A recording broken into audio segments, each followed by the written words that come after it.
Hi, welcome to part 3 of my series analyzing the musical themes and leitmotifs of Square Enix's chunky action game, Final Fantasy XVI. In the previous episodes, I covered the character themes and location themes, and now it's time for the grab bag leftovers. Specifically, the main battle theme, the 5 themes yoinked from Final Fantasy I, as well as highlighting some of the more memorable, unique one-off tracks. I'll wrap up by going over some of my final thoughts about the soundtrack as a whole. Alright, without further ado, let's get started.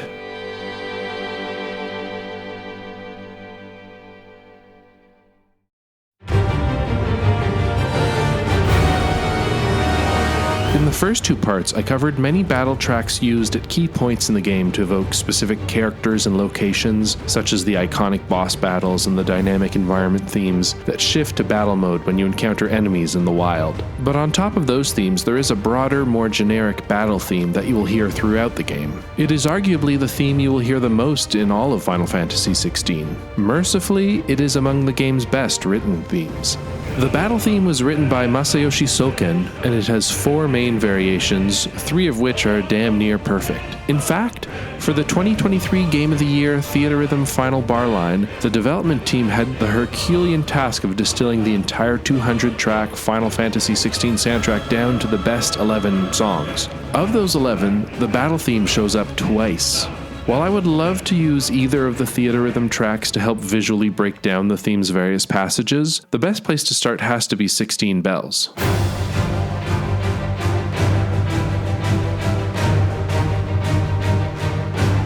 "16 Bells", produced by Masayoshi Soken, is the primary battle theme track. It's the one you hear everywhere, like your typical random encounter battle track, sort of like, oh, I don't know, Don't Be Afraid from Final Fantasy VIII.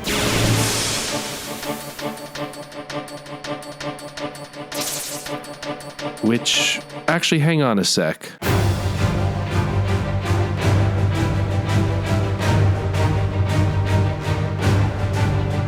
Huh. 16 Bells is up there with the best battle themes in the series. It toes the line between being its own thing while also doing a fantastic job evoking what came before. It's like Don't Be Afraid, yes, obviously, but the general tone and feel of the track reminds me most of 2 of the last mainline battle tracks, Blinded by Light and The Fight Is On.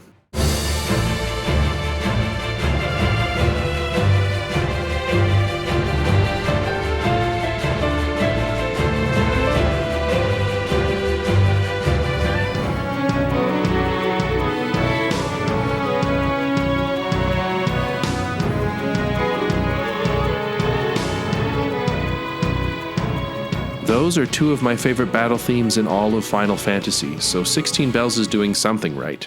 There are 3 primary passages, the first of which is probably the least memorable of the 3, functioning more as a build-up to the more dramatic and emotional passages.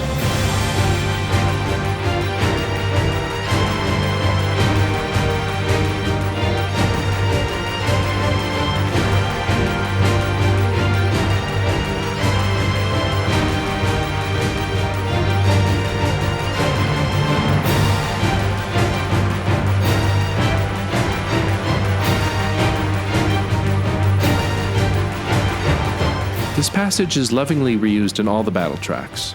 I love the gallantry of the rhythmic stampede in Ryo Furukawa's masterful No Risk, No Reward.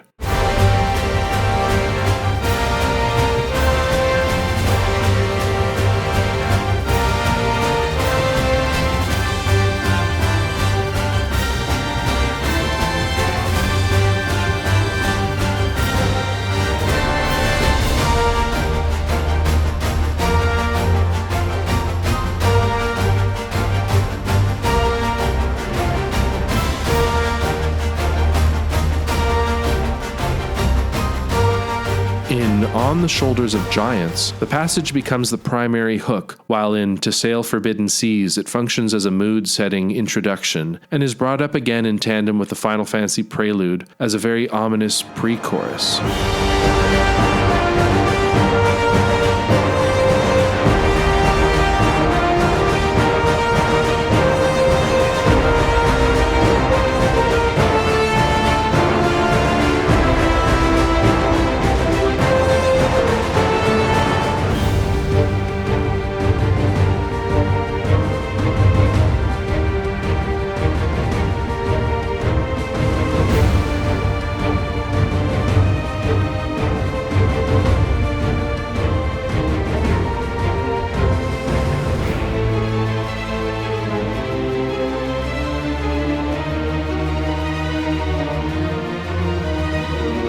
Outside of the battle tracks, this first passage also shows up in two other spots. Once in Morning, though its inclusion has me slightly scratching my head, and also in Once More, as the two fire icons merge into Ifrit Risen.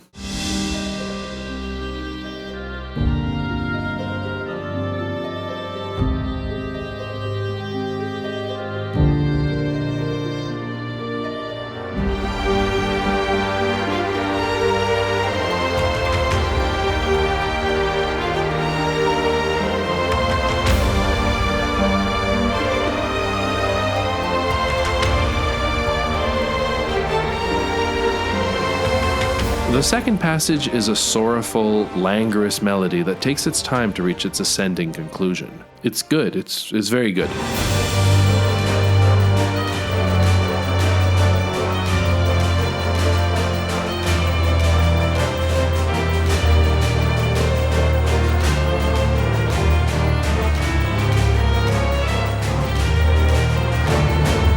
In On the Shoulders of Giants, this passage brings about a more pensive mode without betraying the piece's inertia.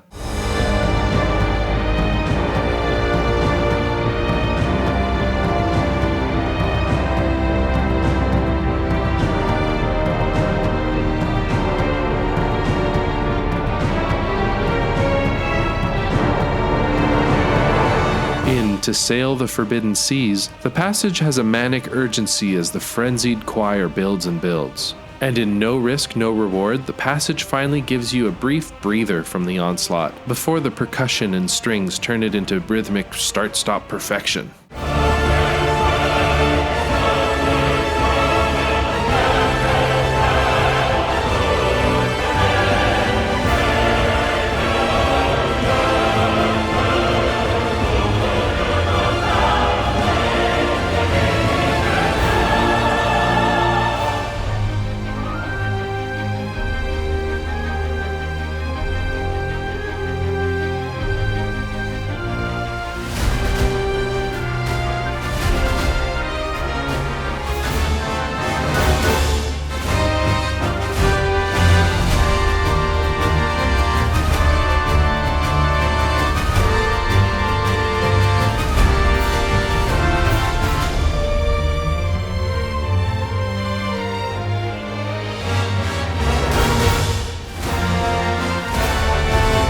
Players of Final Fantasy XIV might get déjà vu with this passage, since it shows up almost verbatim in Wicked Wind's Whisper, the Eureka area theme from the Stormblood expansion.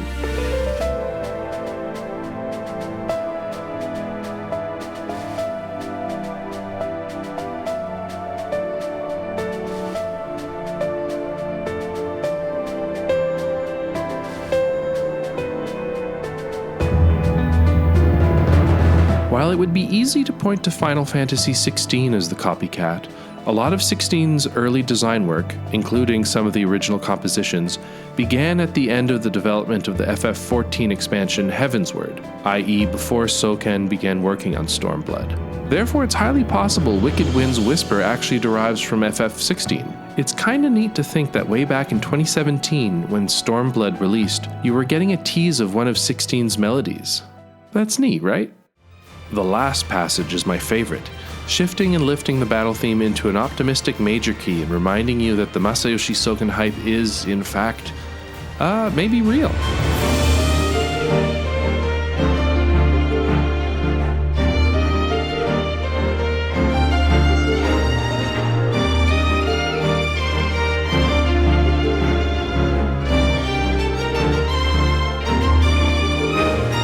It's naive, it's playful, it's a huge curveball, and nowhere is the swerve more obvious than in To Sail Forbidden Seas. To give some context, this battle track plays whenever Clive is facing off against another icon, usually in their semi-primed phase before they've fully iconified. It is always played in these very intense dramatic battles, and yet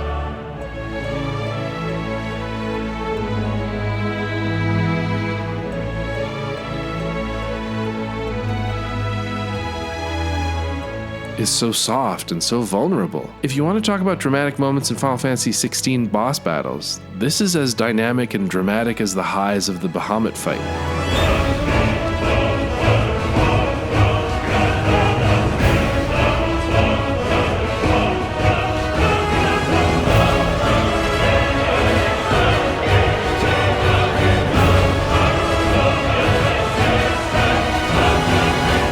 This passage doesn't show up in On the Shoulders of Giants, but it's back with a vengeance in No Risk, No Reward. Actually, the whole track is built around this melody, though here it isn't so much tender as it is confident and boastful. Very suitable for a track used primarily when off collecting bounties on the most difficult monsters and mercenaries in all of Valisthea.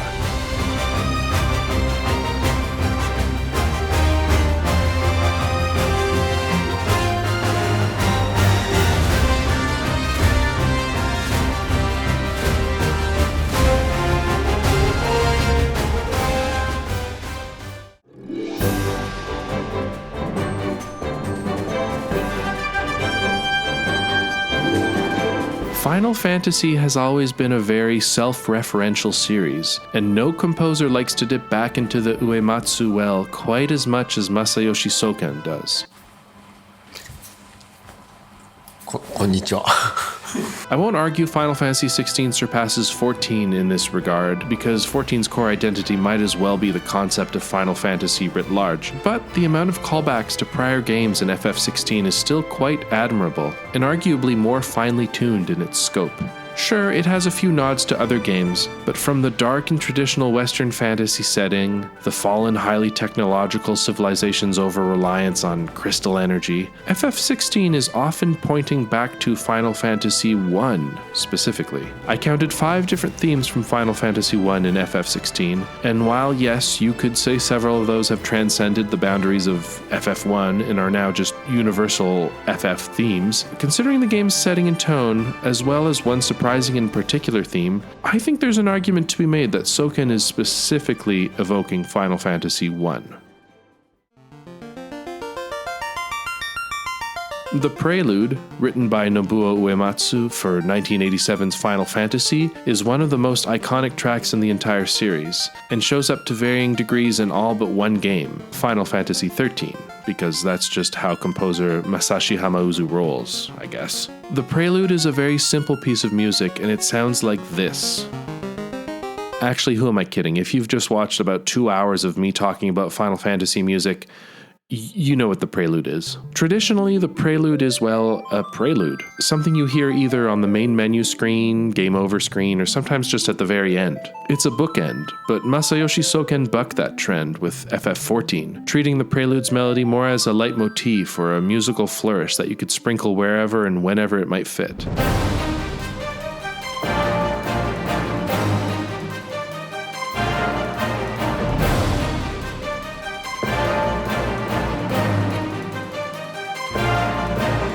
It's a genius idea in hindsight, since the Prelude's arpeggiated melody fits just about any setting, and you can see this influence in Final Fantasy XV, where Yoko Shimomura starts sprinkling that magic dust here and there as well.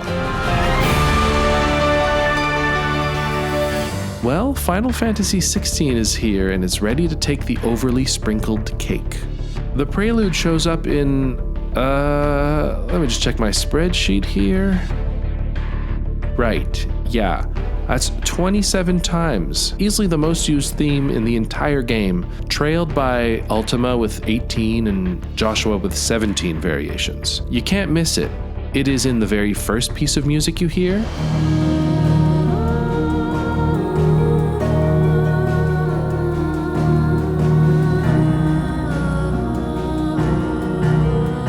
Heck, it's even in the second and third pieces of music you hear.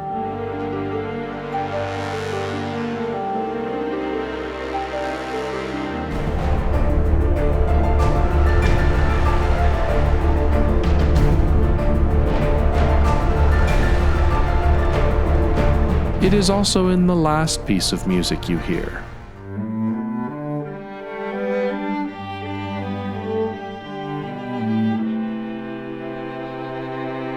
It is everywhere. It would take all day to highlight all of the variations, so instead let me highlight a few of the more memorable ones. The Prelude is typically played in a major key, but because of Final Fantasy XVI's bleaker world and themes, Masayoshi Soken sometimes evokes a fun minor key variation of the Prelude, such as in The State of the Realm and The Heart.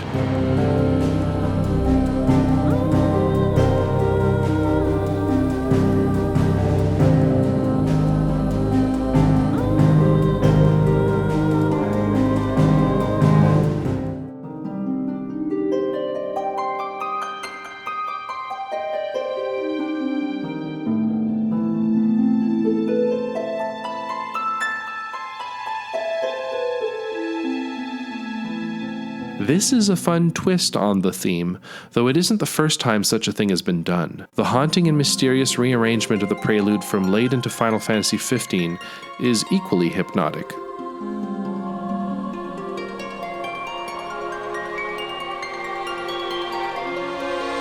In my Part 1 video, I went over the subtle inclusion of the prelude in Benedicta's theme.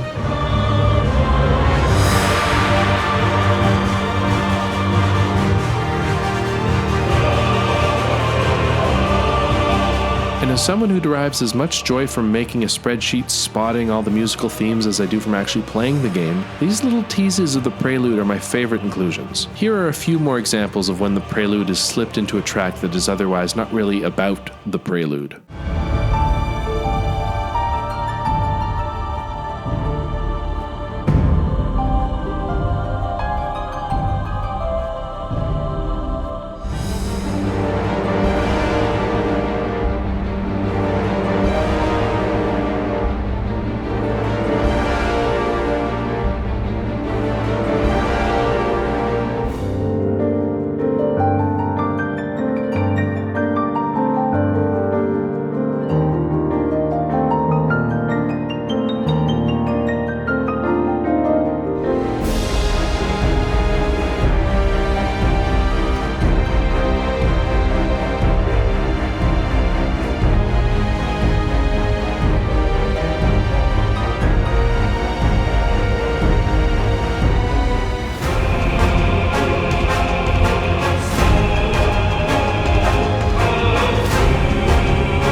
But of course there's more to the prelude than just the arpeggiation. Beneath those fast harp notes is a simple guiding melody, and that classic 50s style, like 1-6-4-5 chord progression.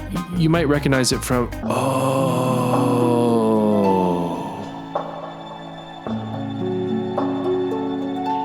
That's why Final Fantasy XV starts with Stand By Me. I hadn't actually considered that. But yeah, Final Fantasy XVI often evokes the prelude whilst omitting the actual arpeggio. It's a nice touch, and is not what people usually think of when they think of the prelude.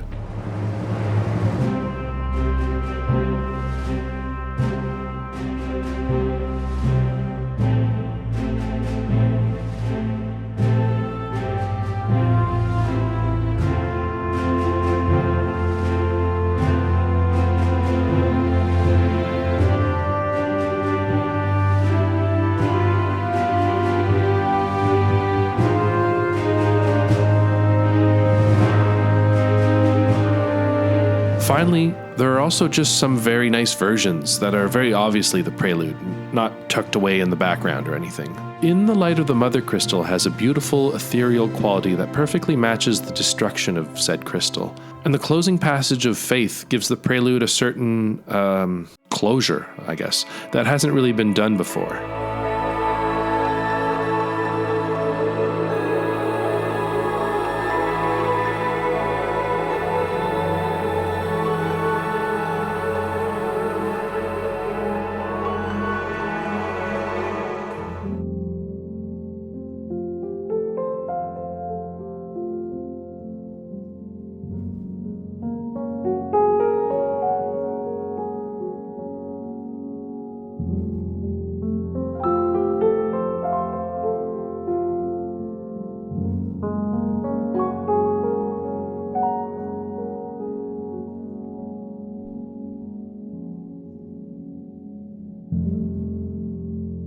The prelude is often thought of as the main theme of Final Fantasy, but really the main theme is the Final Fantasy main theme.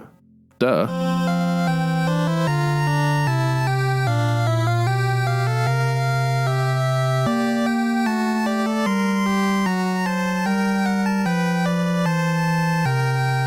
This track, like the prelude, was written by Nobuo Uematsu for the original Final Fantasy and shows up in almost every game in the series.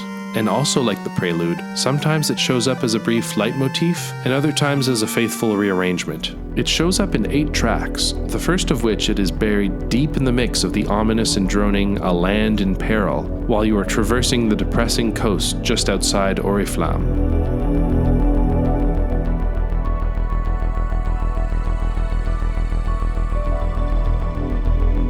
The first time it is made more explicit is in the brief "The Journey Begins."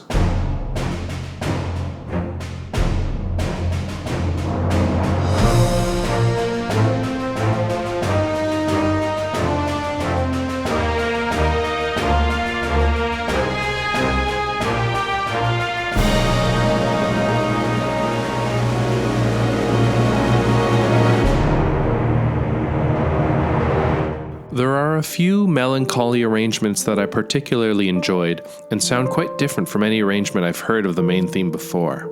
Azure Skies fits in with all the beautiful piano tracks from 16, and Fighting Fate sells the bleak world of Valisthea better than just about any other piece in the entire game.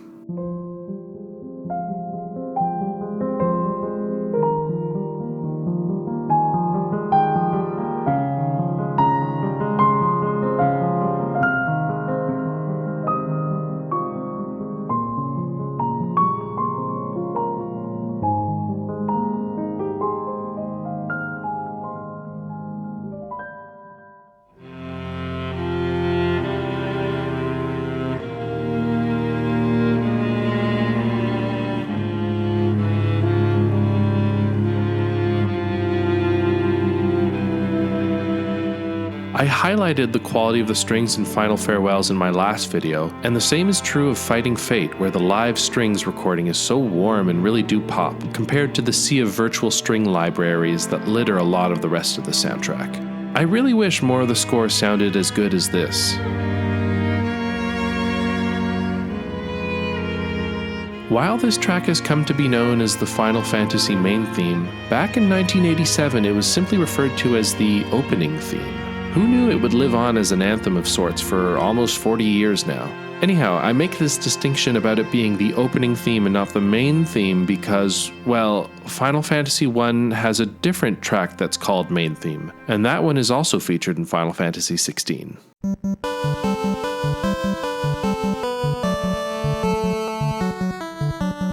Unlike the Prelude and the Final Fantasy main theme, the FF1 main theme, composed by Nobuo Uematsu, is not a classic theme that gets reused across the entire series. To my knowledge, it hasn't been featured in any mainline Final Fantasy game outside of Final Fantasy I, and now Final Fantasy XVI, where its inclusion is as surprising as it is mysterious. It has an upbeat, adventurous quality to it that, like the other reimagined classic tracks from FF1, takes on a more menacing nature in FF16. It shows up in a surprising 7 tracks and is a theme associated with Ultima and his mouthpieces such as Isabella, Olivier, and of course Barnabas. It first appears somewhat sneakily in Too Bloody Quiet, whilst Clive and Cid are defending Lostwing from some Waludian invaders, but it isn't until the first phase of the fight against Typhon that the theme becomes apparent in the gorgeous Neath the Pall.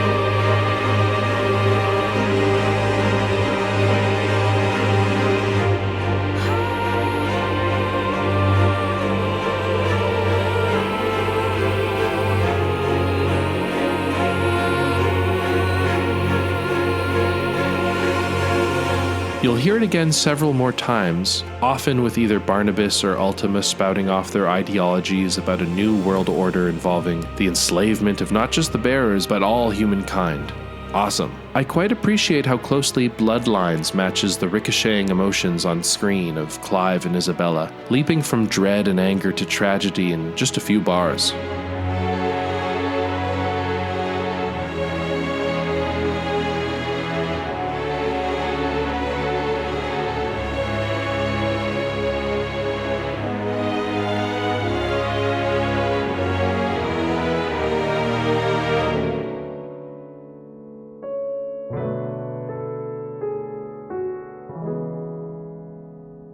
The prelude and main theme are obvious inclusions in just about any Final Fantasy title, but I would love to know why this piece in particular was used so prominently in Final Fantasy XVI. Certainly Masayoshi Soken has a history of calling back to earlier Final Fantasy music, but that is either as a cute one-off moment or because of a very literal narrative or thematic reason. The Final Fantasy I main theme's inclusion is not a one-off wink and nudge, so what exactly is being evoked here? Would the New World Order that Ultima attempted to create bring about a world similar to the world from Final Fantasy I? Are they invoking parallels between Ultima and Garland/Chaos? Is 16 a shadow prequel of FF1? The game closes with a book called Final Fantasy, implying that the stories of Clive and company would live on for generations. So is the original Final Fantasy a Legend of Zelda-style fragmented reinterpretation of Clive's story, with most of the details lost to time? Whew. If I ever get the chance to meet Soken, I would love to ask him what's the deal with this track. Or maybe the decision came from higher up, from Hiroshi Takai, the game's director, or maybe the main scenario writer, Kazutoyo Maehiro. Who can say? Well, they can say, but I can't, so let's leave it at that. Those are the three main leitmotifs from Final Fantasy I that FF16 continuously borrows from, but there are a few more. The classic victory fanfare shows up, though this time with prescient Greek lyrics.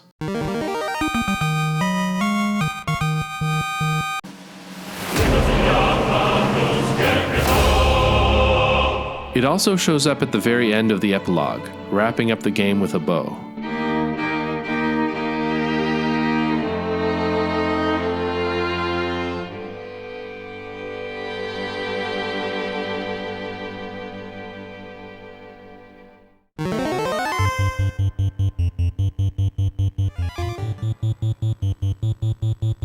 And of course, the classic battle bassline makes a brief cameo as well in On the Shoulders of Giants.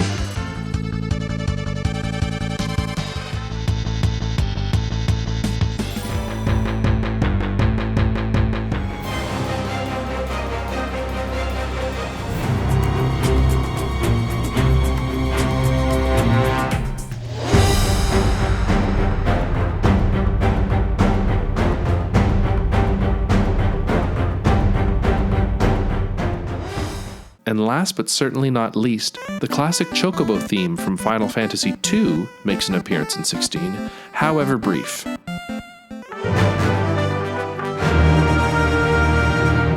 So that's it for the reused themes from prior Final Fantasy titles. Or is it? Did I miss any? Soken is a sneaky bugger, so I wouldn't be surprised if there are a few secrets left in this hefty soundtrack. Definitely let me know in the comments if you've spotted any I've missed.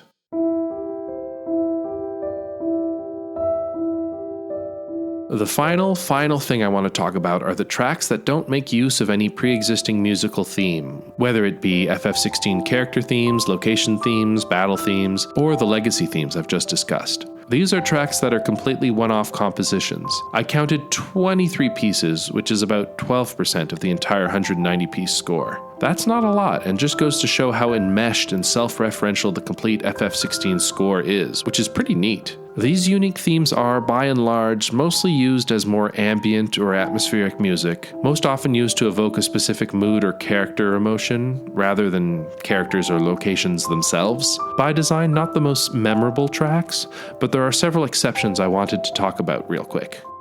First up is Color and Crackle, composed and arranged by Daiki Ishikawa, which is an additional battle track that I didn't mention earlier in my battle theme section, since it doesn't use any of the melodies from 16 Bells.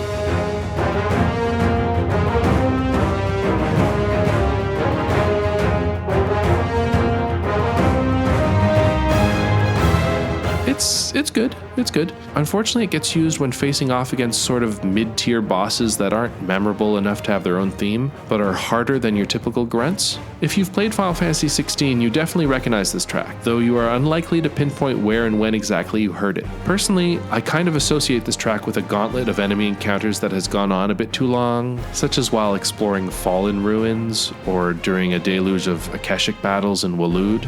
Not my favorite moments from the game, but, I appreciate any game that has multiple battle themes so you don't get too tired of one. The next tracks I want to single out are your two Lakeside Hideaway themes, Our Terms and Twilight. Our Terms, composed and arranged by Takafumi Imamura, is a lovely, extremely relaxed nylon guitar-led piece that does a fantastic job highlighting the warmth, both literal and communal, of the lakeside hideaway.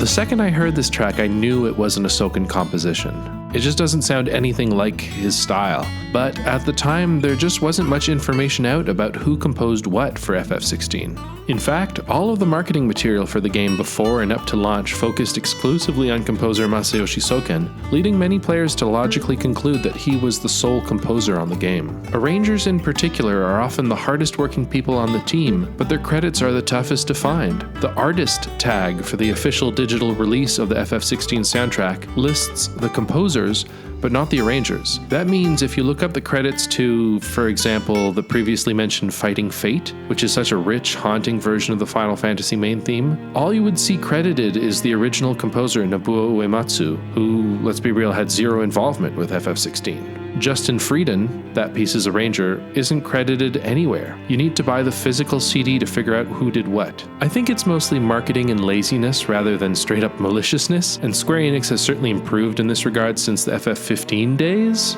but it could still be a lot better. Xenoblade Chronicles 3 hits you with 6 composers in the opening credits, but most Final Fantasy games can rarely muster the courage to showcase more than one, even though that is usually far from the truth. Whoa, that was a bit of a rant.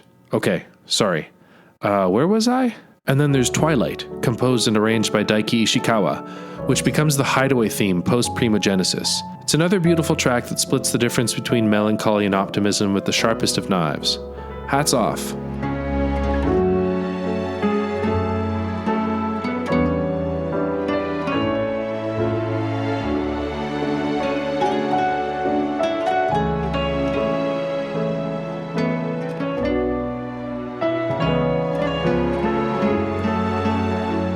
Finally, I mentioned in my Part 2 video that there was a character theme I briefly considered including in my Part 1 video. No one in the comments section guessed which character I was talking about, but Caitlin Kelly 8118 was the closest, so congrats to them. Consider yourself shout-outed. The answer was... Torgal! Yes, Torgal. Well, maybe not exactly, but the track Fenris Kindir by Daiki Ishikawa, which plays when Torgal digivolves into the Fenrir form, has a unique, cheerful melody that could have been developed into a proper Torgal theme.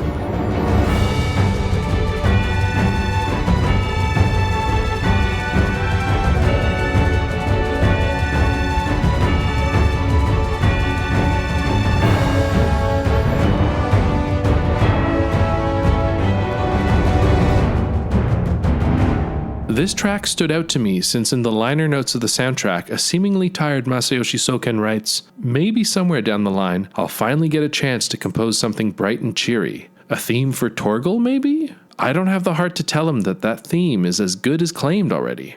Uh-oh, while putting the final touches on the editing of this episode, someone correctly guessed Torgal in the comments section of my Part 2 video. Not only that, they pinpointed the exact track I was talking about. So here's a big shout out to Die Stelle, I hope I'm pronouncing that right, who is definitely better than I am at Final Fantasy XVI and Final Fantasy VII Remake, based on the kick-ass hard mode combat videos they have on their channel. There's also a sick video translating the Latin lyrics of Final Fantasy VII Advent Children's The Promised Land. Very cool stuff, so give them a follow. What's that? You're not convinced? Alright, I got another megaton for you. If it wasn't Daiki Ishikawa who composed Torgal's theme, it was... international pop star Kenshi Yonezu. Nope. I guess I should have seen that coming. Okay, I'll play something else instead, but just pretend that's what's playing. That's right. The Final Fantasy XVI vocal theme, Moon Gazing, about two lovers lost, then found, then lost again, has to be written from Torgal's perspective. You can tell it's about Torgal since while the song is playing during the finale, you can clearly see Torgal crying out, missing Clive. Look no further than some of these lyrics. Here's the opening verse. In the moonlight, the willow sways. The willow sways, which is a nature metaphor, which is a very dog-like thing to evoke. On this roadside, I am but a stone. Dogs notoriously are good at waiting, very patiently. especially if there's a treat on the line. Visions of you come to me. Literally, Torgal is always thinking about Clive. Like, check the state of the realm if you need proof. They patched it in. You can actually read Torgal's thoughts at any point in the game. You can see what he's thinking. A lot of the time it's Clive. Like counting sheep. Okay, you know who counts sheep and herds sheep? If the wind knocks on your window, leave it ever so slightly ajar. This is because Torgal has paws, no hands, so Clive needs to do him a solid by leaving the window open. There's only one. Torgal literally the only direwolf, or whatever these are called, in the whole game.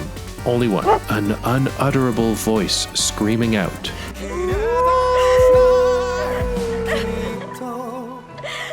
Okay, I could go on, really. The proof is written in plain sight. And if that wasn't obvious enough, the nail in the coffin is the song's album art. Boom.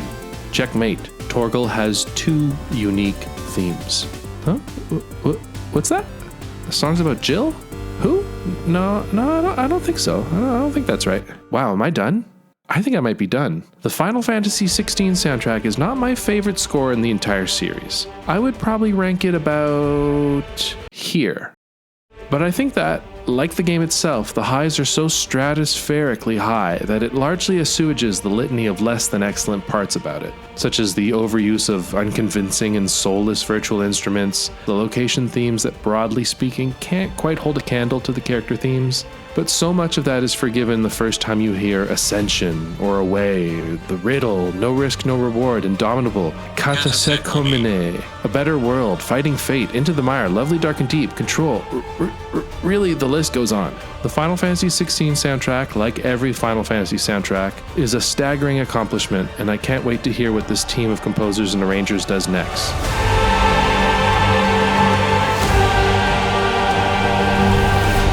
And speaking of next, the first piece of FF16 DLC has already come out, and while there's definitely a few tracks that are worth diving into, I think I'll wait till both parts are released and maybe make a separate video later in the year. So look forward to that, probably. Yamero! Dameda!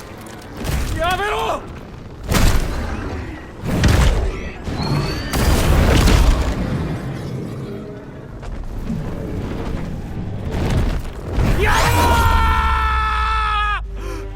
I hope you've learned something on this journey with me. If you enjoy this kind of content, well, I'll probably make more of it in the future, though likely at a much slower pace. Most of my YouTube channel is dedicated to Let's Plays crammed with inside jokes for one specific friend, so the appeal of them is pretty narrow, though I certainly talk about the music of the games I'm playing a lot, so if you enjoy these 3 FF16 music analysis videos, but wish I rambled and meandered a whole bunch more on my way to my points, then maybe you will enjoy my Let's Plays? Probably not. Also, I would be remiss if I didn't mention I am also a game composer and visual novel writer. My first game, Cross the Moon, is available on Nintendo Switch, Xbox, PlayStations 4 and 5, as well as Steam and itch.io. Who knows, it just might speak to you. Alright, I really do appreciate everyone who took the time to watch these videos. Until next time, thank you and have a nice day.